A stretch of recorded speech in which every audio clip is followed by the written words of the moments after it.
அண்ணன் விஜயபாஸ்கர் மீது ஐடி ரைட்ல சொல்றாங்க டிரான்ஸ்ஃபர்ல முறைகேடு நடைபெற்று இருக்கிறது.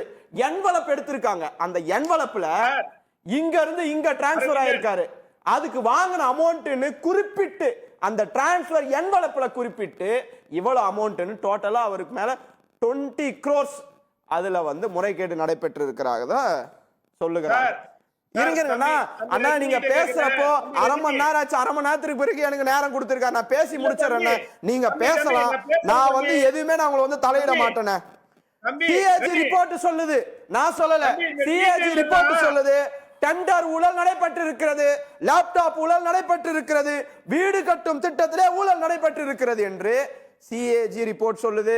இதற்கு நீங்க என்ன சொல்லுவீங்க? இவ்வளவு ஆதாரத்தையும் அன்றைக்கு நாங்க எடுத்துட்டு போய் கொடுத்தோம். இன்னைக்கு அண்ணன் சொன்னாரு. இன்னைக்கு வந்து அண்ணன் ஜவஹர்லால் அண்ணன் நிச்சயமா உங்களுக்கு வாழ்த்துக்களை சொல்லிக்கிறேன். ரொம்ப கூட்டணியில இன்னொரு கட்சி வந்திருக்கு. என்னுடைய வாழ்த்துக்களை உங்களுக்கு சொல்றேன். ஏன்னா நான் வந்து உங்களை பாராட்டவும் செய்யணும். ரொம்ப ரொம்ப நல்ல விஷயம்.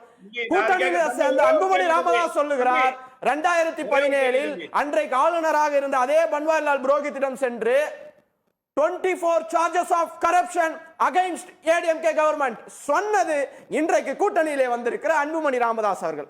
அவர் அதை மட்டும் சொல்ல, 2015 ஐயா ரோசையா இருந்தாரு, அவர் ஆக்ஷனே எடுக்கல சார். இதே கவர்மெண்ட் மேல சொல்லியிருக்கோம் சார். இது மட்டும் இல்ல, 2003லயும் நாங்க வந்து புகார் கொடுத்திருக்கோம் சொல்லிட்டு உங்கள் கூட்டணியில இணைந்திருக்கிறார் பாருங்க அன்புமணி ராமதாஸ். அவர் சொல்றாரு. இன்னொரு படி மேல போங்க. 2023 டிஎம்கே ஃபைல்ஸ் அண்ணா சொன்னார், பொட்டியில எடுத்துட்டு போனாரு. பொட்டியை உள்ள வச்சுட்டு வெளியே வர்ற அண்ணாமலை கிட்ட கேட்கறாங்க, டிஎம்கே ஃபைல்ஸ் வெளியிட்ட மாதிரி ஏடிஎம்கே ஃபைல்ஸ் வெளியிடுவீங்களா?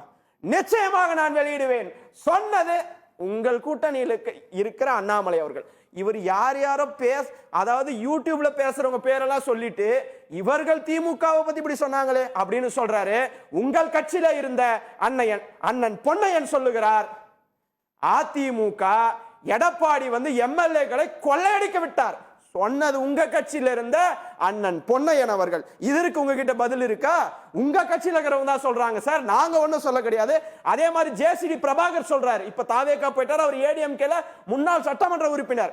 41,000 கோடி மர்மத்தை நான் வெளியிட தயார் என்று அண்ணன் ஜேசிடி பிரபாகர் அவர்கள் சொல்லுகிறார். அதுக்கு உங்ககிட்ட இருக்கா? சரி, ஒரே நிமிஷம் சார், ஒரே நிமிஷம். நகராட்சி நிர்வாகத்தை பத்தி அவர் சொன்னாரு சார். நகராட்சி நிர்வாகத்துறையில பணி நியமனங்கள் நேர்மையாக நடைபெற்று இருக்கிறது. அதுக்கு சான்று என்ன தெரியுமா? நான் சொல்றேன் அண்ணா ஜவஹர்லால் என்ன, நான் பேசி முடிச்சறேன் ப்ளீஸ். உச்ச நீதிமன்றத்துல சார் நீங்க பேசுறீங்க கேட்காது. முழுமையா உங்களை அனுமதிக்கிறேன், நீங்க பேசுங்க ப்ளீஸ்.